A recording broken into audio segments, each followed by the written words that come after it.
is the Pegasus Podcast, presented by Night Sports Now. UCF news, views, and a few hot takes. Now, here are your hosts, Bailey Go Knights Adams and Christian Charge On Simmons.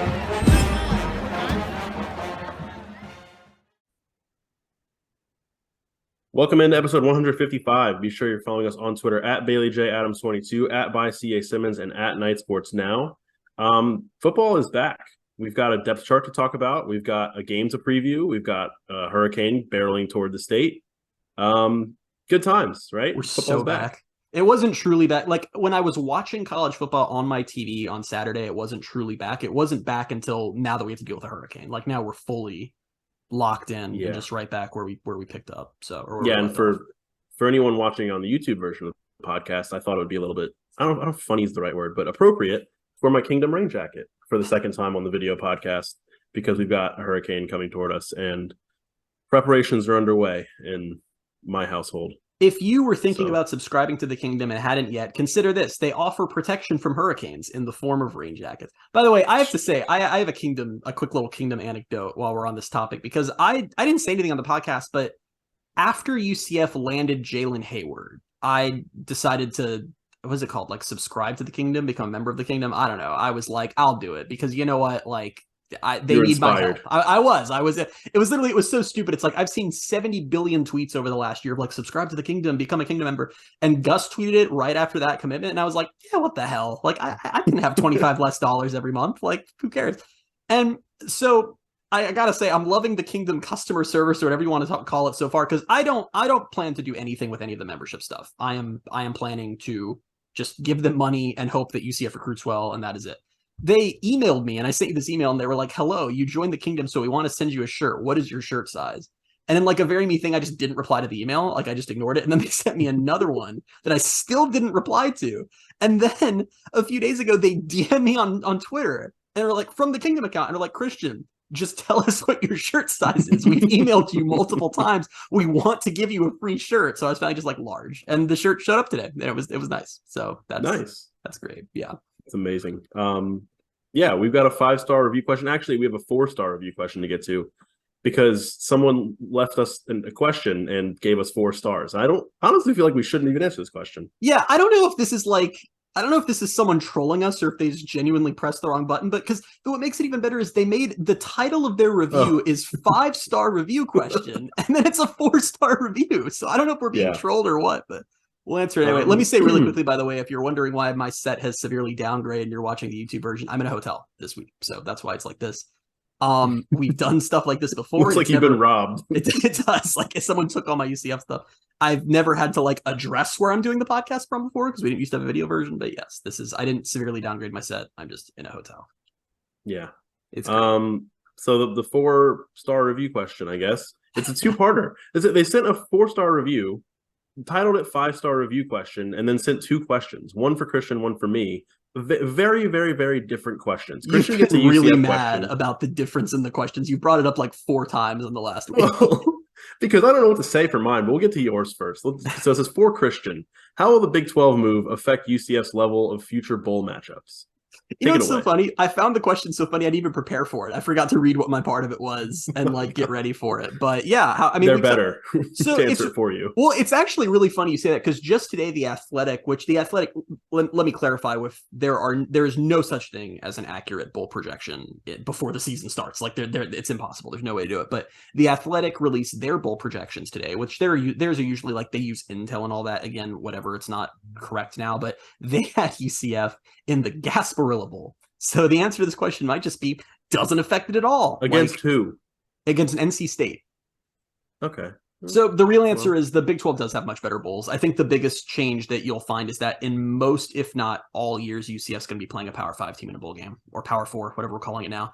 And it's actually going to get even better because the Pac-12 has several pretty well-known bowls that it's connected to that are now going to be looking for new homes. And Brett McMurphy had a story a couple weeks ago that some of those bowls are probably going to connect to the Big 12. I think the Holiday Bowl was one of them, the Las Vegas Bowl, which the Las Vegas Bowl is a SEC tie-in. So bowl-wise, which I'm not to get profound, but I'm curious what bowls are going to mean in the 12-team playoff era. Like, I know that even now they don't mean a ton, but like this is the last year of New Year's Six bowls. Like going forward, it is just there are the 12 teams that go to the playoff and then just normal bowls across the board. So I'll be kind of curious how we feel about bowl games evolves when there are 12 teams and not 4 making the playoff. But UCF will be better off than they were in the AAC, obviously. So I believe the Vegas Bowl was the one that Oregon State beat Florida in 30-3. Where Florida took a pity field goal to not get shut out. So Oregon big time State, sad field goal. That's Oregon a Mountain State, West team, guys, as of the next month or so, beating Florida. So yeah, it was a Florida fan that had like a novel of a tweet that was like, just because we lost 30-3 to Oregon State,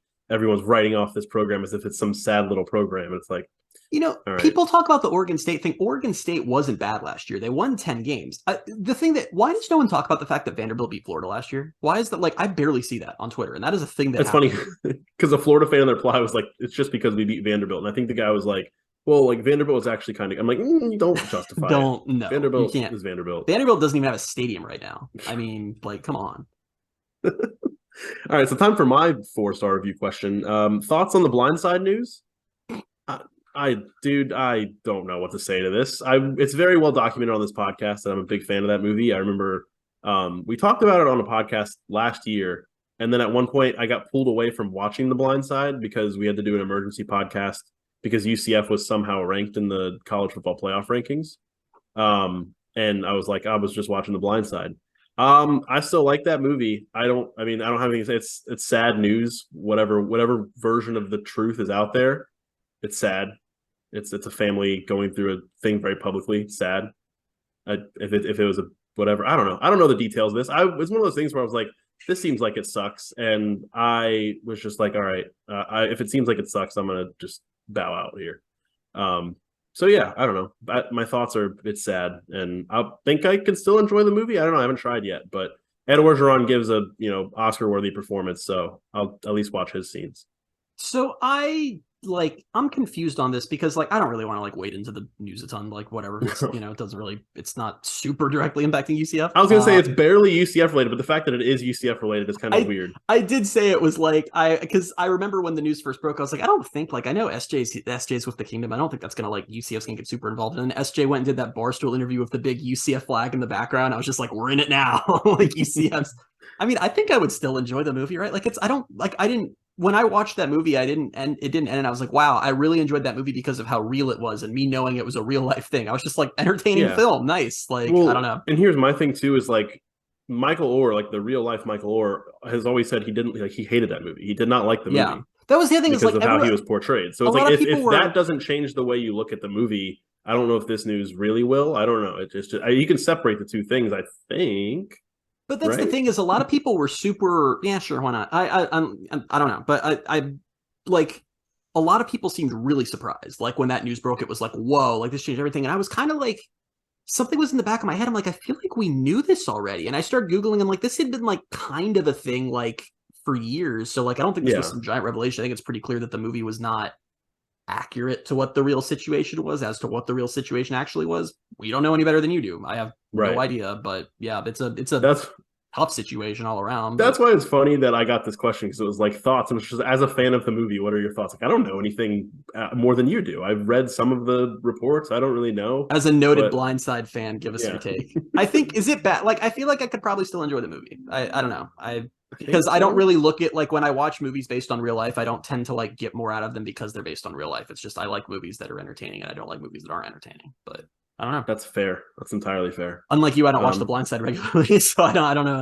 When the next I haven't watched it in a while. To actually be fair, I haven't watched it in I don't know how long.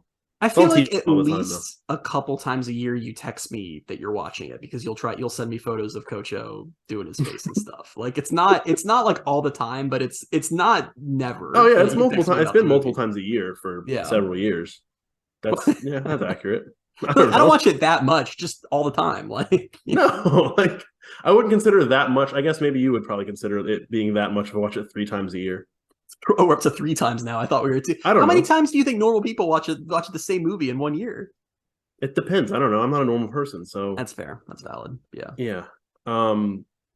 Should we move on? I think we should move on. Yeah, we can. Yeah. I'm not normal. let's look at UCF's depth chart, which also speaking of things that aren't normal. Yeah, things not very normal on the UCF depth chart. There's a lot to get into here. We won't spend too much time on it. I think we'll see. QB2. Well, yeah, we'll see. QB2 being Timmy McClain wasn't a surprise. Yeah. I mean, I think that we've heard good things about Dylan Risk, but I've always thought Timmy was going to be QB2. Gus said in the presser today, he clarified that if something happens to John Rice, Timmy is the guy. So there's no I remember in 2021, it was kind of like everyone's the backup quarterback and they've done stuff like that before, but Tommy, Tommy's at Boston College. Is Tommy going to play there? Has anyone looked into that? We're probably the people who should look into that. Yeah, okay. I have. Has anyone looked into that? You say to me and no one who can reply to you. Right Has anyone looked into this? The UCF podcast host says to his listener. Yeah, to not on a live show. I'm going to try to figure that out while you talk about something. But yeah, no surprise with Timmy. Yeah, and then the running backs, I don't know if you want to consider it a surprise because it's just a good big collection of talent. Obviously, RJ was the starter, and then they have the backup listed with a bunch of ors. It was Johnny Richardson or Jordan McDonald or DeMarcus Bowman or Mark Anthony Richards. If you want to read into the order of the ors, you can, I guess. I don't know. All I will say is last year, the second string was Johnny Richardson or RJ Harvey, and we saw how little that ended up meaning. So I don't know how much the or meaning matters. And it will play itself out. I think if you go out there and you give DeMarcus 7 carries in the first game and he goes for 78 yards, you're like, all right, this guy's, we're going to give him more carries. So it's not really a big thing to me. And Gus said that he expects all 5 of those guys to play, which I thought was cool because I'd like to see Jordan McDonald. What are your findings on Tommy? I'm on Eagle Insider, which is the Boston College 247 site. Great name, by the way, Eagle Insider. Sounds like some really wild political network, right? It's welcome into Eagle Insider. But I was thinking it was a bird watching website. That one is probably the more rational way for your brain to go. But so we don't have a depth chart for Boston College yet, but their writer had this line about Castellanos. Castellanos is coming in from UCF and did not transfer here to just be the backup, but that is where he will begin. So Castellanos is not expected to win the starting job at Boston. I didn't think he would, but I don't know. Why be a backup at a Big 12 school when you can be a backup at an ACC school?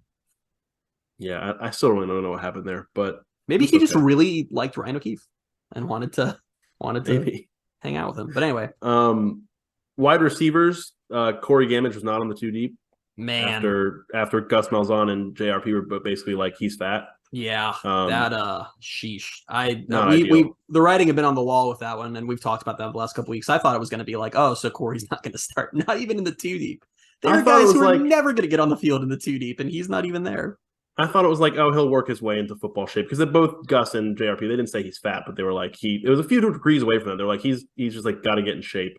It was just, it was relentless. They kept bringing it up, and they were bringing it up when not even being asked about it. They would be like, "How's the team looking?" And JRP would be like, "Corey Gamage specifically out of shape." It was just. They asked JRP about the wide receivers in general. He did not have to say anything about Corey Gamage. He was just listing receivers, and then I think Corey's name might have popped into his mind, and he was like, "Oh, I got to say something about him now." He's like, "Corey Gamage, you just got to get in better shape." I know he meant nothing by it, but it was very telling. I think, especially with Gus. Then also, Chauncey Magwood also not in the 2 deep. So all of those transfers are just really hitting. Trent Whitmore being an or. I mean, how Kobe is that Hudson or Trent Whitmore? For all of the wide receiver additions, your starting wide receivers are Javon Baker, Kobe Hudson, and Xavier Townsend, or Trent Whitmore, as you pointed out. Yeah. So. Maybe that was just to keep Kobe on his toes. I don't know. Just randomly one single wide receiver gets an or. I don't get it. I'm looking at our outline for the offensive line. I got auto-corrected by my phone. Instead of Tylen Grable, it says Tulane Grable. Tulane Grable. So we're being haunted by the AAC championship game last year. Well, let's talk about the O-line, because this was the biggest, far and away the biggest surprise of the depth chart for not good reasons, in my opinion, but. So if we had to do our confidence level rankings in the position groups again, offensive line might be a little lower after the depth chart dropped. And of course it could change. Gus said it might change, but what we've got right now is the starting offensive line. At left guard, you have Tylen Grable, feel fine. Left guard is going to be left tackle. Left guard is what I was jumping ahead to. It's going to be Bula Schmidt, who I believe transferred to be the center or compete for the center job. And didn't really hear anything about him playing anything else, and now the depth chart's out, and they said, guess what? Bula Schmidt's the center, or not the center. He's the left guard. Drake Metcalf is the center, Schmidt being starting at all is a surprise to me. I for one am super excited about having a 6'1", 294 left guard in the Big 12. I think that's stellar. I actually have some stats I want to drop really quickly that were shared with us by a former four-time guest Jason Beatty, who is still the Orlando Sentinel. He's now he was the best guest. I don't know, we've had some good guests actually, but yeah, we have. So Jason wanted to share with me that UCF starting left guard Bula Schmidt, 6'1", 294. Kent State starting left guard, 6'5", 265. Oh my gosh. He also wanted to point out that Kansas, one of the historically worst programs in the Big 12, their third string left guard, 6'6", 320. Their third string left guard. So, I mean, Bula Schmidt might be the smallest left guard in the Big 12. I feel like that's not a stretch, right? No, I don't think it is. I feel like sometimes you can get away with having a smaller center, but having a smaller guard smaller center you can get away with. I don't know about left guard. Yeah, left guard, I don't know. I mean, this is not even close to being a comparison. The only thing I can think of is like last year with this, the NFL is completely different players, but the Bucks left guard or right guard, no, their right guard, he was like 6'1", I think. Like he was smaller for a guard, and he could move. So I don't know if Bula can move like that. I don't know. But what did Gus say? Gus said, like they picked the five best.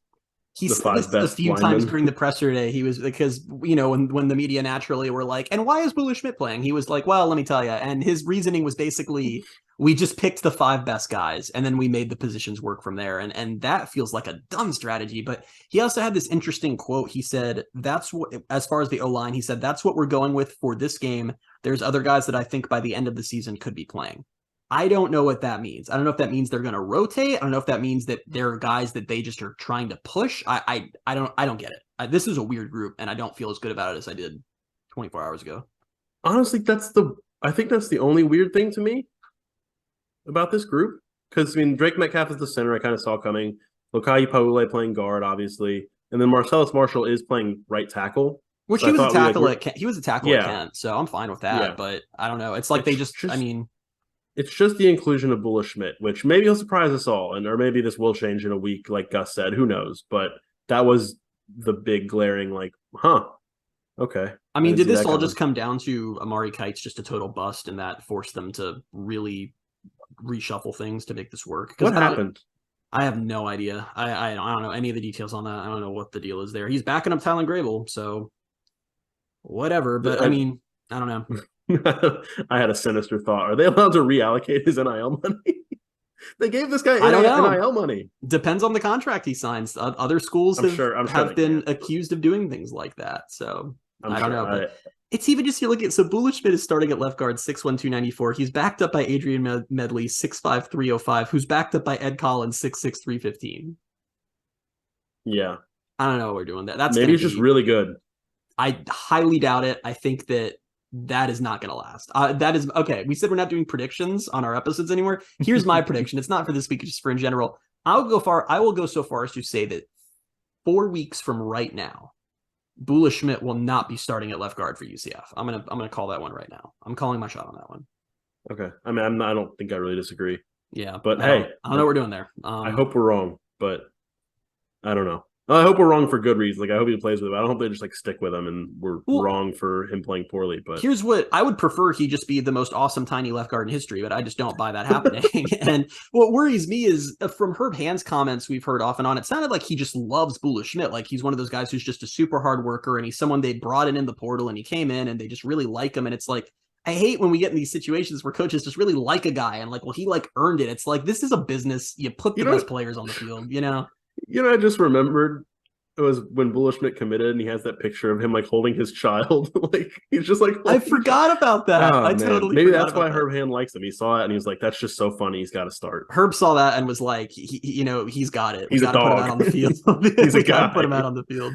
Good Lord. So yeah, I'm officially in panic mode about the O-line. So we'll see. What are we going to learn about that? Anytime in the foreseeable future? Kent State. Oh, well, I will say if he's struggling with whoever Kent State, Boise State. But I don't know. That's Bailey. That's a group of 5 team. Five teams aren't going to mess with UCF. But yeah, UCF might lose that game. Anyway, let's go to defense before we get over to our actual game preview. Can we talk about special teams? Okay, we can if you want. Is there anything that stood out? I mean, Colton Boomer is the kicker. Well, There's yeah, no or there. there were a few things that stood out to me. One, I thought so Colton Boomer held off Grant Reddick in the battle that we're still not even sure if it actually occurred or not. I like Johnny on kick return. Yeah.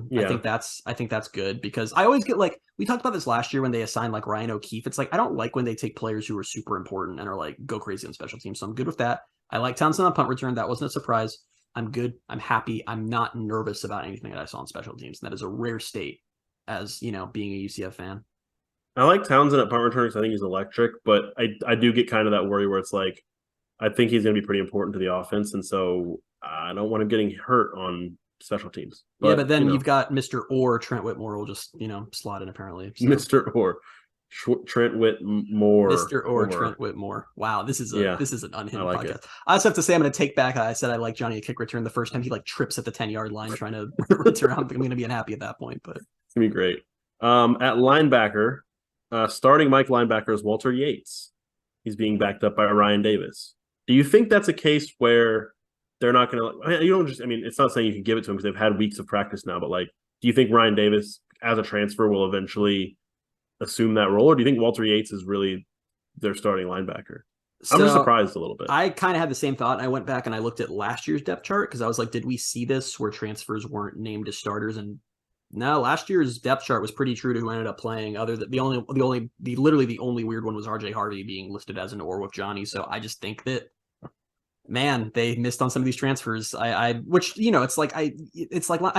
Ryan Davis is going to play. Like those guys will play, and we'll see. I mean, we've seen situations like, remember in 2020 when it took them a while to get like Bryson Armstrong, right? Like we've seen guys and their roles evolve over the year. So we'll see, but I feel good about Jason Johnson. I don't feel like I like Walter Yates a lot. I just don't know if I like him as a starter. So that's a little worrying. Yeah, I don't know. I think he has, what is it? I think he has a high floor. Like, I don't think he's going to be like awful or anything. I just don't know if he's going to be like a superstar linebacker. But I worry that I don't know. Like maybe I'm just way underselling him, but it's like I feel like he's one of those guys where I just worry about there being games on the schedule where he's just one of those positions where you're now out talented, like just I don't know. I hope that's not true. And we'll see. It's worrying that I just kind of assumed Ryan Davis is going to start, so that one's a little worrying. So did I. The secondary is so the star position is the Jordan Mask. The cornerbacks are Brandon Adams and Corey Thornton, and the safeties are Quadric Bullard and Nakai Martinez. So DeCorian Patterson not starting. Jairo Wilson not starting. Nakai Martinez is a safety. All kinds of amazing things that we definitely saw coming. Well, we just said on our last episode that they have a lot of guys back there, and they're going to pick the pieces they like and make it work. I'm surprised by some of this, but I'm also like we're going to see DeCorian Patterson plenty. We're going to see Jairo Wilson plenty. Like all these guys are going to get out there. So I'm not too messed up with like who is or isn't named the starter there. I think all those guys are going to play a ton. I like Braden Marshall, Jakari Henderson, and Damari Henderson are all in the 2 deep. Yeah, that 22 class is a 22 class. Yeah, because this is 2023. That 22 class, we got lots of representation. Yeah, I like it. Fred Davis is an or with DeCorian Patterson. Do with that what you will, since we haven't heard Fred Davis's name like one single time since he got to UCF. Yeah, I don't know. It's going to be fun to see how this all plays out because maybe it all does kind of stick, or maybe there is some shuffling at different positions as guys separate themselves, and we'll see. We'll see if anybody does that against Kent State, which is the game we can preview now. Wait, we're not going to talk about D-line? No, I didn't think there was anything to really get into. No Katie McDaniel. No, I didn't even notice. Yeah, Malachi Lawrence is backing up Josh Jelliscar. He's an or with Caven Call. So Caven Call, another no, he's 23. He was this class. I don't know. Yes. The young guys are in the depth chart. Woohoo. I just like seeing true freshmen and true sophomores or redshirt freshmen. I like seeing them guys, I almost said. I like seeing those guys on the 2 deep because I want to see a lot of them play and be the future, hopefully. All right, let's preview. So the main storyline we'll get into with UCF and Kent State is what can we realistically expect to learn from this game?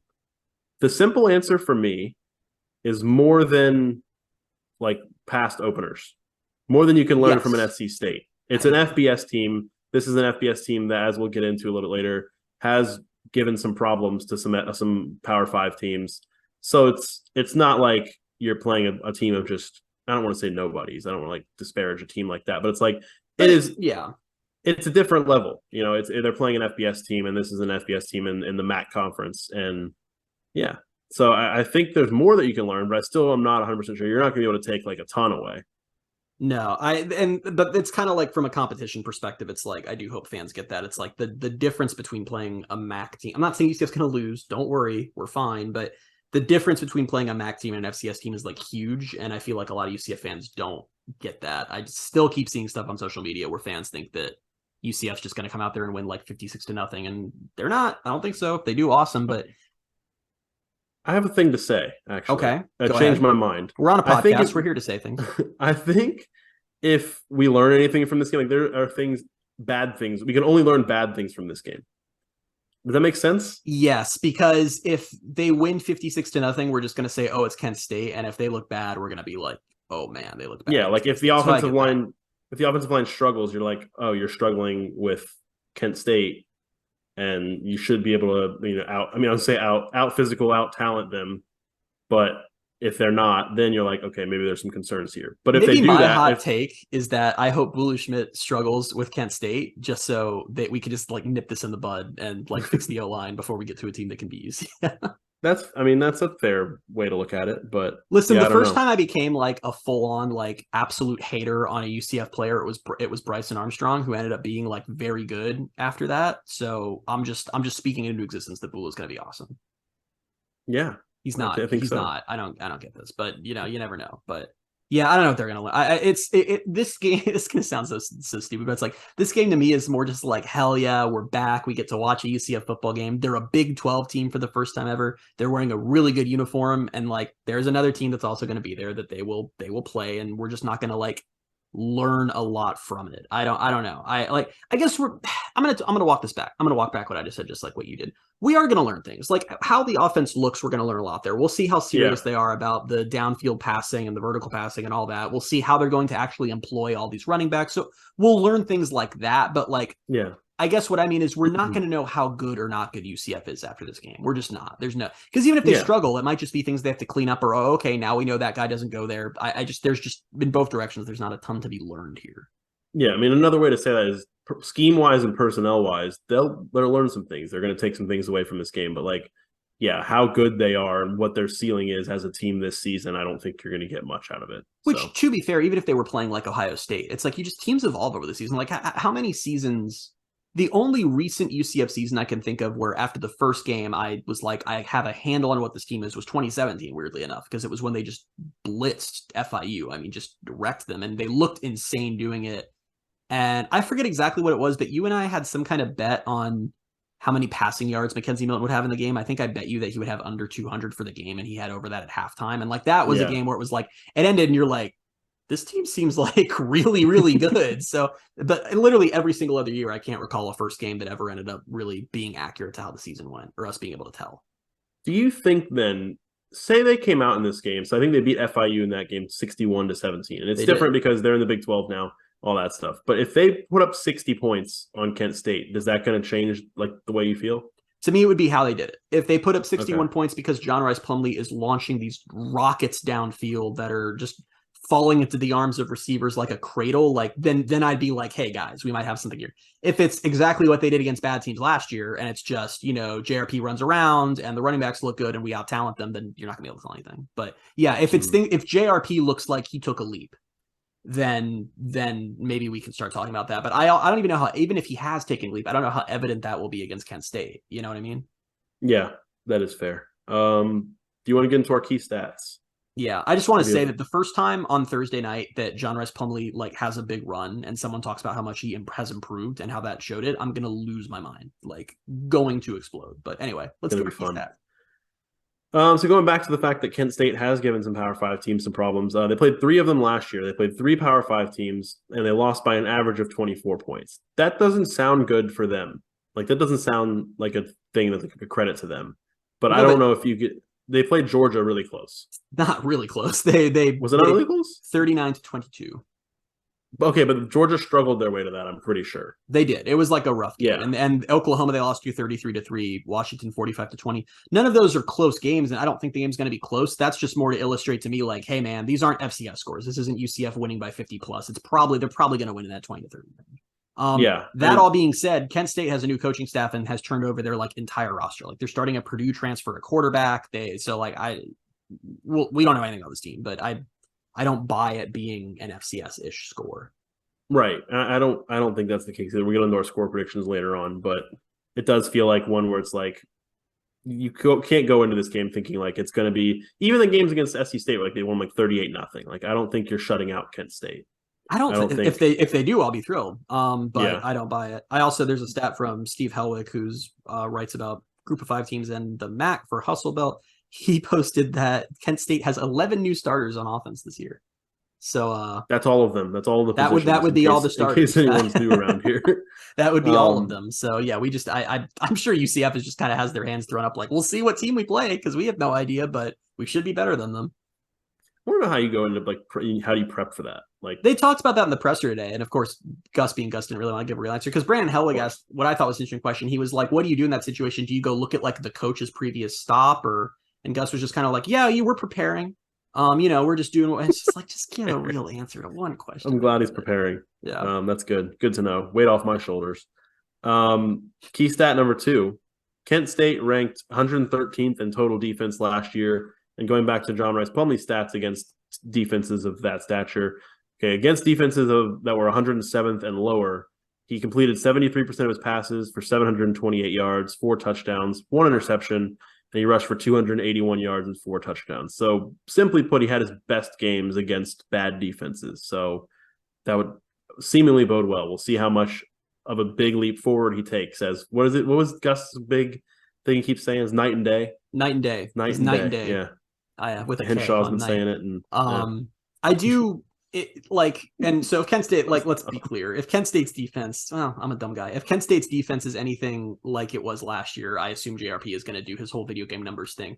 What I'm interested in is and it's going to be tough and we'll do our best, but are we going to be able to sort out what of that is they're playing a bad defense and what of that is, he's improved?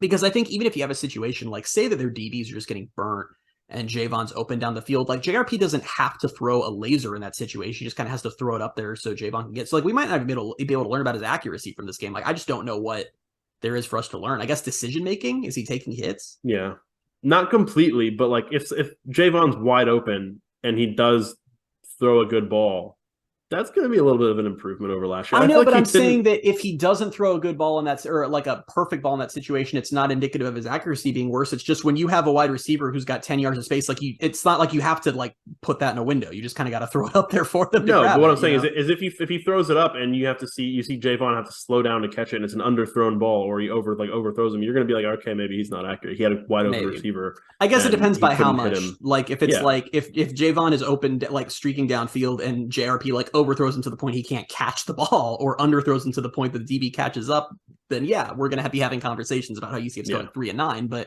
I don't, we'll see. I don't know. And I think the biggest thing for me that just looking at JRP is I want to, he should take no hits in this game. If this man does not start sliding, I don't know what we're going to do as a program. Cause it's just, that was a huge thing from last year. And we've talked about there's no Mikey Keene waiting in the wings this year who can keep the team going. If we just don't know what they have with Timmy, he needs to stay healthy. So if I don't know, if he ends this game getting hit a bunch, that's going to be so worrying. Do you think we'll see Timmy in this game? That's a good question. I'm going to say obviously, yes. It obviously depends on the score, but yes. I'm thinking because yes. It's the whole FCS versus FBS thing. When you're playing an FCS team, you expect to go up big. Yeah. And it was even a surprise last year when UCF had the starters in as long as they did because Gus wasn't happy with how they played. But you still expected at some point to see your backups. I think if you see Timmy, it will literally be for the last 2 drives of the game. And I don't believe there's any kind of redshirt implication there like there was with Mikey. I think Timmy's redshirted out, so it doesn't matter. This is a year of eligibility whether he's playing or not. Would they do that though, or would they do what they did last year and they would give Dylan Risk a chance to play in that game because they're not going to have too many games where. So would you give him? Well, Tommy playing against SC State wasn't about getting Tommy playing time. It was that Mikey had 4 games, so they weren't going to run one of those games again. So I don't know. I think I would be a little annoyed if they didn't use Dylan's games, but also you look at the schedule. I don't know how many games they're going to have where they're going to be in position to do that. So maybe we will see Dylan. Maybe Kent State maybe this one in Villanova. That's the thing. These might be the only 2 where that's an option. So if that's on that logic, maybe we'll see Dylan. I don't know, but I guess it depends because say that it's say they get the ball back with I don't know, 4 minutes to go. They're up by 28. or 35 or whatever, it's like, is it even worth putting in Dylan at that point? Because you're not going to be running anything. Like, you're just going to, like, you just have someone coming in to hand off. So I don't know. Yeah. It'll be interesting. That's something I hadn't really thought about until we started talking about this. Because it's like, at first I was like, I mean, as we talked about Kent State's and FBS teams, like, this could just be a game that not goes down to the wire, isn't what I'm saying, but it's like, could be a game where you just play your starters the whole game. Yeah, where it's like, it's a 20-something point game, but you're not going to like pull everybody out. And unless it is, like you said, the last couple drives, then it makes a little bit more sense. But I don't know. It'll be interesting. Key stat number 3 is, I guess, a darker one. Since 2016, UCF is 4-0 in hurricane-affected games. And the thing is, I should say, we don't even know if this game will be affected by a hurricane yet. I don't think it's going to be. Hurricane-affected games, we looked at games that were either moved due to a hurricane or postponed or something like that. I don't think this game's getting moved. Now, the only wild card is that Matt Murschel of the Sentinel had a thing earlier today that Kent State's plans that they confirmed to the Sentinel today are, we're going to fly down Wednesday afternoon. And I'm like, my issue with that is that that's when the hurricane is. So I'm not totally sure how they're planning on doing that. This is the dumb part of the podcast, which is going to be fun. Is I don't know anything about weather or hurricanes. I thought they were saying it's going to hit. Well, no, I'm in a different city. I'm in Tampa, so it's going to be Tuesday night overnight and like Wednesday morning early. So maybe by the time they fly out Wednesday afternoon. I'm not a meteorologist. I'm not a pilot. I'm neither of those things. Although I feel like if I applied myself, I could be both. But the way that I've looked at the track, not want to be on that plane. Me neither. I'm also terrified of flying. I can't imagine ever being like, I'm going to go try to be. I actually think that would calm me down, because my whole issue with, I've probably said on the podcast before, I'm terrified of flying. I do it all the time because I like to go places. I just hate it. I hate the process. You would like it more because you could control, like, I'd be in you're control. in control of it. Yeah, that's what I don't like about flights is I don't like, I have no control over what happens. Like when I'm in a car, like it's like, and you know, like cars are way more dangerous, but like I have a say in whether I am in a car crash or not. And like planes, it's totally out of my hands. But so if I became a pilot, I'd probably feel better. I should tell you being driven around then? No, I'm fine being driven around. Yeah, I guess my logic kind of goes out the window on that one, because I am fine being driven around. But I don't know. When I'm being driven around, I'm not 30,000 feet in the sky in a compressed metal tube. So you tell me. But anyway, but the way the hurricane is supposed to go is that it's going to hit the state of Florida, where we are, in Tampa, and it's supposed to go up, like up in the Panhandle, up towards North Carolina. So the way I see it is that afternoon. And if you're watching the video version, which hopefully we will have been able to post, because I'm gonna have to cut something, I'm not sure if I can, from a video, so TBD on if a video version gets posted.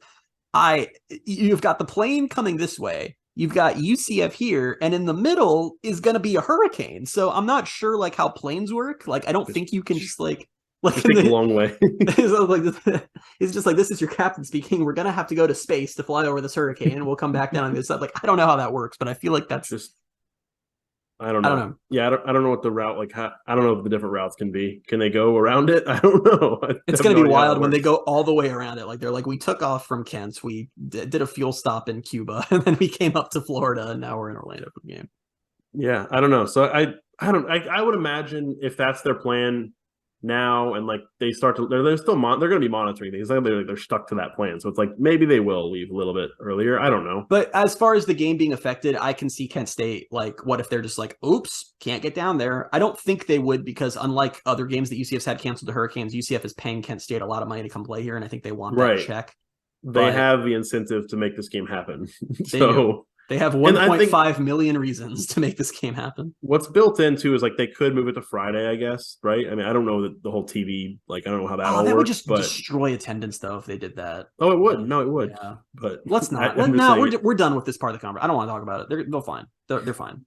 Game's being played. I feel like we had the podcast before the SMU game last year. We were like, it's fine. Like we said it's not looking good. It's not looking good, but like I think they might be able to handle it. And I think like I don't know, a couple hours after we posted the podcast, it was like.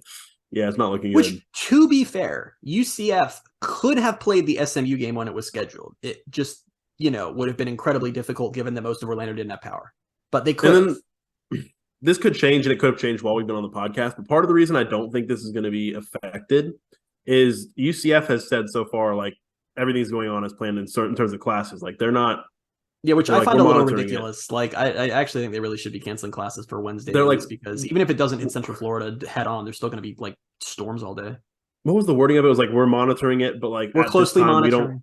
we don't see any disruption to like our normal operations or whatever. So I don't know, but yeah, I don't this was It's a not weird even key stat to September, include. man. I thought, well, we were struggling to find it's hard when Yeah. you're playing a MAC team with an entirely new roster and coaching staff to find key stats.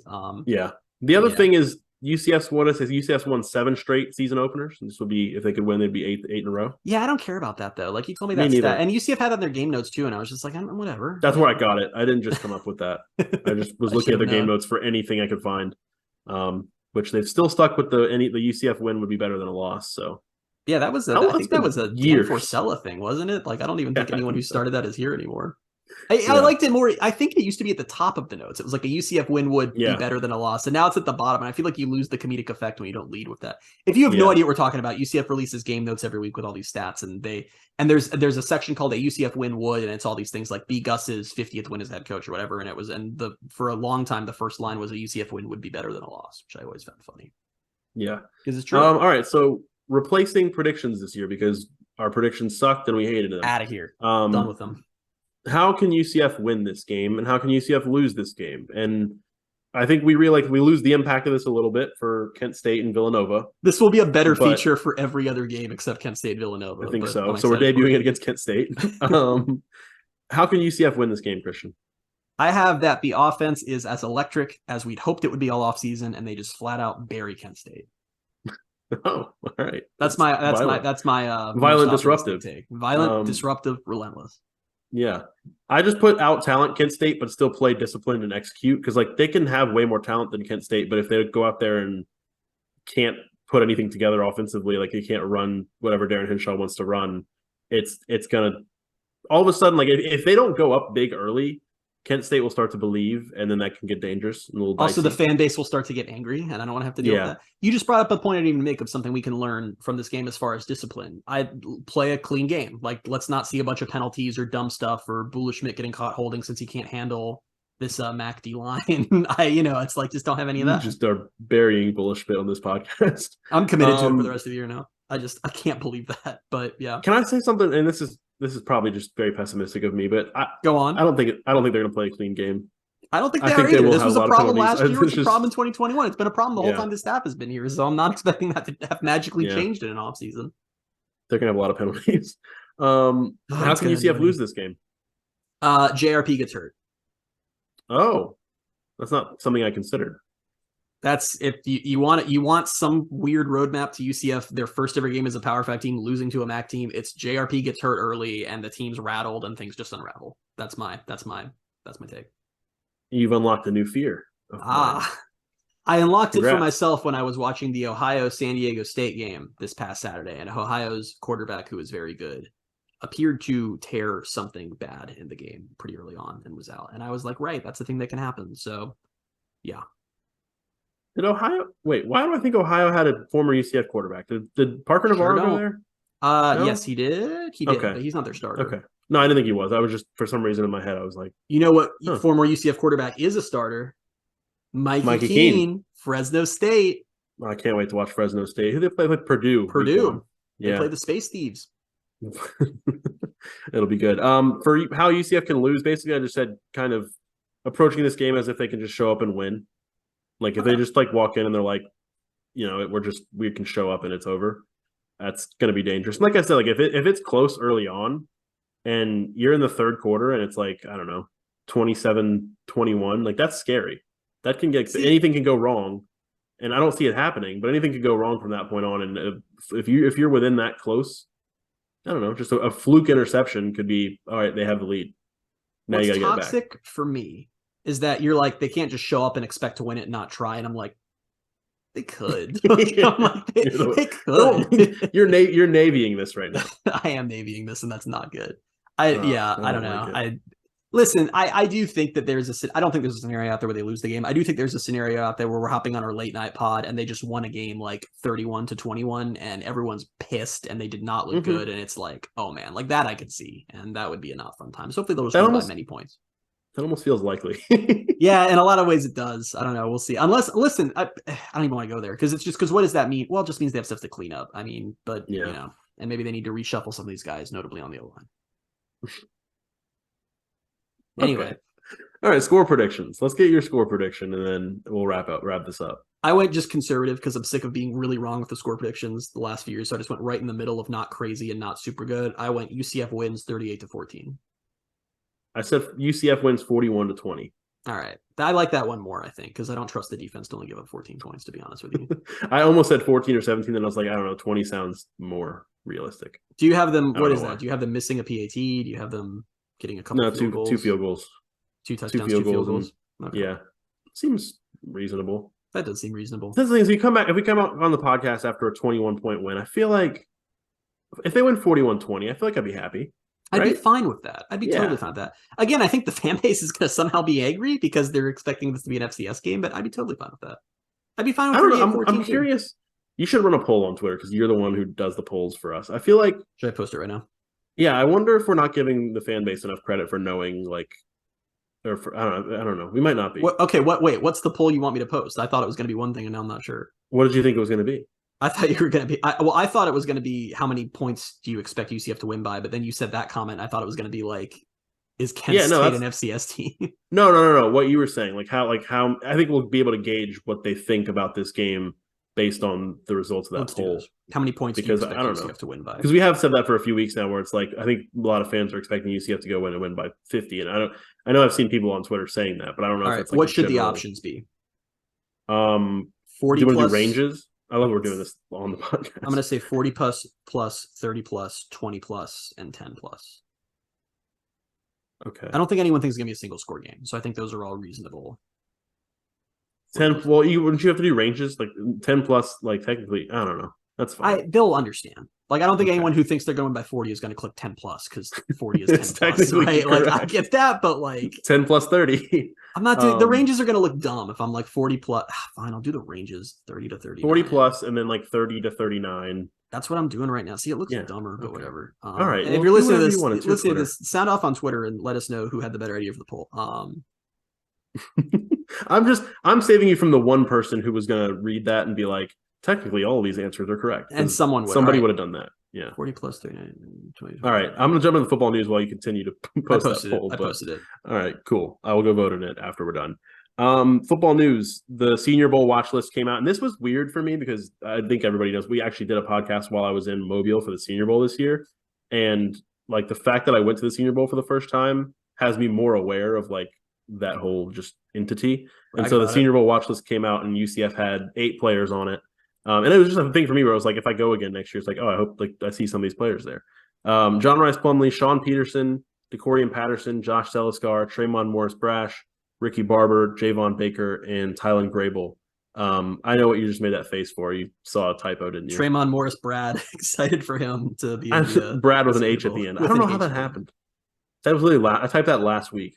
Yeah. But yeah, eight players on the watch list. The only player they had this past year at the Senior Bowl was Alex Ward. And I did go talk to Alex Ward, which I thought was pretty fun. One of the highlights of the week. So what's cool is I think UCF's going to have some players drafted this year. Yeah, I do get that feeling. We're only 5 votes in on the poll, but it's already exactly what we have accused the fan base of being. So we'll see how this goes. I almost said something bad there, but go on. I won't say it. I'll tell you after the podcast. Okay. We need to have like a bonus premium content where we just say all the thoughts that we like think during the podcast, and end up having it either cut or not say. Yeah. Kenny Martin was named by On3 as a rising star among Power 5 assistants, which I think is very accurate. And then UCF got a commitment from 3-star wide receiver Jordan Bridgewater. Was that over the weekend? Because I kind of forgot that happened when I was like going back and looking at this. That was over the weekend. I missed it completely. I was busy just like living life, and that one totally slipped me by. Busy living life. I love that for you. Game of the week, which we've got a big selection now because was it 3 sports are playing now? Men's soccer, women's soccer, and volleyball has returned. I think soccer's been interesting so far because the women had a big win over Purdue. They had a very gross loss to Georgia at the last second. They gave up 2 goals in the last 7 minutes. But then that same night, the men's soccer team, who I think on this podcast last week, I was like, I'm a little worried about them. Yeah, so far they're 2-0 and they beat number 9 Clemson on the road. So things are going well there. UCF volleyball gets game of the week this week. They're 3-0 after last weekend. They return home for the first time under Jenny Marr.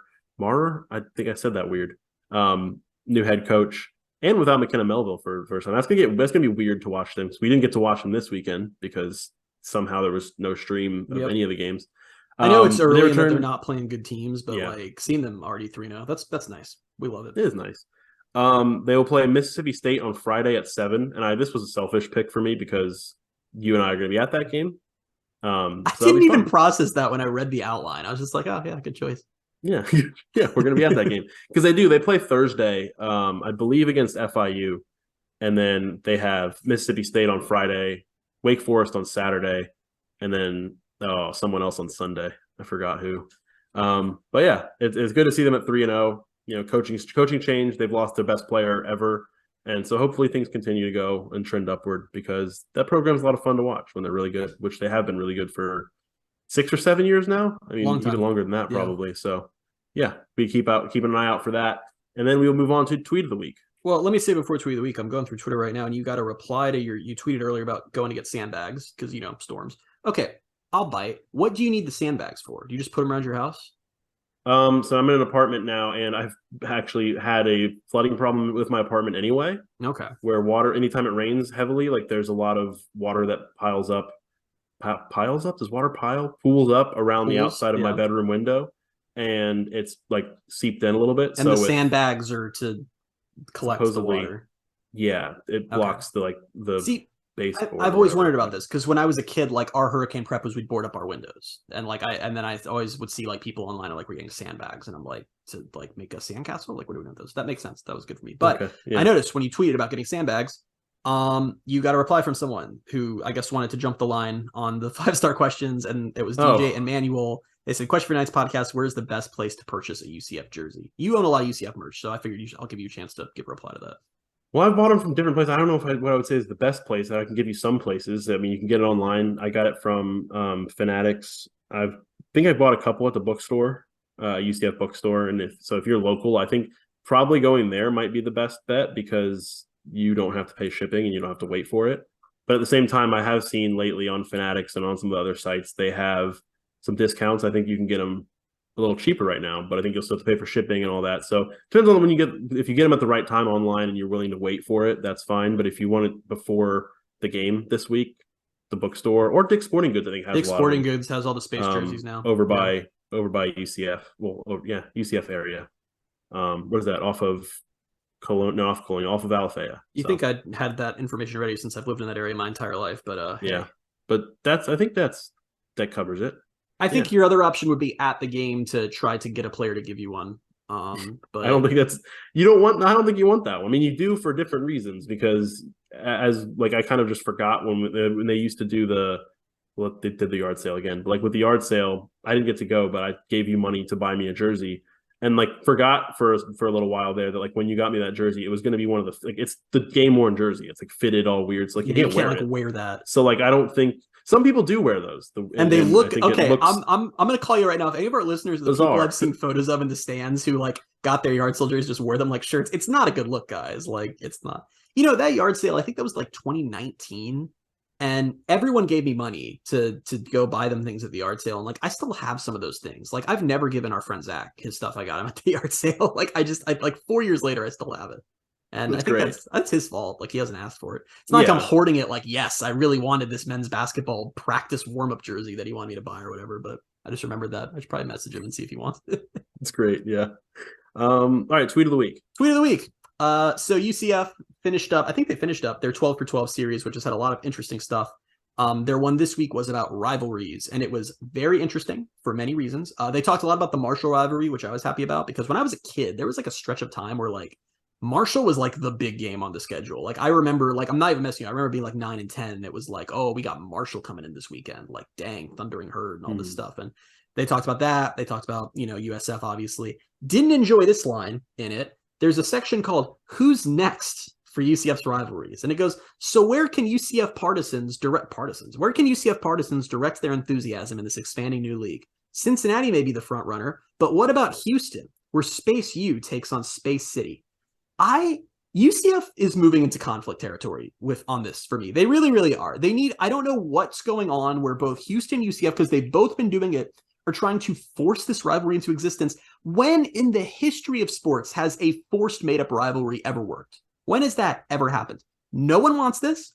This will be the 19th straight season that UCF and Houston are sharing a conference. This is not a new team for UCF, and there's no heat. They've played really close games at times, and there's still no heat between these fan bases, in part because Houston does not have a fan base. I don't understand why they are so determined to make this a thing. No one wants this. No one thinks this is interesting. Stop trying to force it on the fan base. Please. And it's also the other thing that you said, you made this point on the podcast, because I think there was a tweet of the week segment about this before, where you said, like, the space game thing for UCF is a unique thing that is fully theirs. Why would you invite Houston to be a part of that? Yeah, we have talked about on the podcast before. Like, it would make for cool uniforms, great, but it's such a unique to UCF thing and such a big part of their brand. Why they are going out of their way to try to be like, come, other lesser programs, share this with us, share one of the coolest things we do with us, and to make it your thing too. I don't understand. I posted the poll, and when I posted it, I said, how many points do you expect UCF to win by on Thursday? And Wild Bill just replied with Thursday in quotes. Come on. We need more optimistic thinking, Wild Bill. Come on. Yeah, I can't. I don't know. I can't let myself think that it's gonna get moved. I'm just trying to, brave the storm. It's not going to get moved. Get through it. And zero chance. Yeah, I mean, if it's not Thursday and the game's not Thursday, then I don't get to meet Wild Bill on Thursday. I have to wait longer to meet Wild Bill in person. So I forgot that's happening. I believe that's going to happen. So well, you were invited. That's a lie. I was not. He straight up said I wasn't allowed to come. And then he said I think he had a further tweet where he said you are invited if you want to descend or before you go up to the press box and look down on everyone, which is your natural state anyway. Yeah, I think he said something like that. Yeah, only the first one counts. So, but yeah, so we'll see. We'll see when the game is. Hopefully it's Thursday. I think it will be Thursday. Famous last words. I just jinxed it. But thank you guys for listening. We will be back whenever the game is played. We'll be back after the game with a post-game podcast. Until then, keep leaving us those 5-star reviews, keep asking us questions, and make them 5-star reviews, please. Don't do any more 4-star reviews, bringing down our average with your questions and accidental. I'm just going to assume that was an accident. But follow us on Twitter at BaileyJAdams22, at by CA Simmons, and at Night Sports Now. Thank you guys so much for being with us, and we'll talk to you soon. Bye, everybody.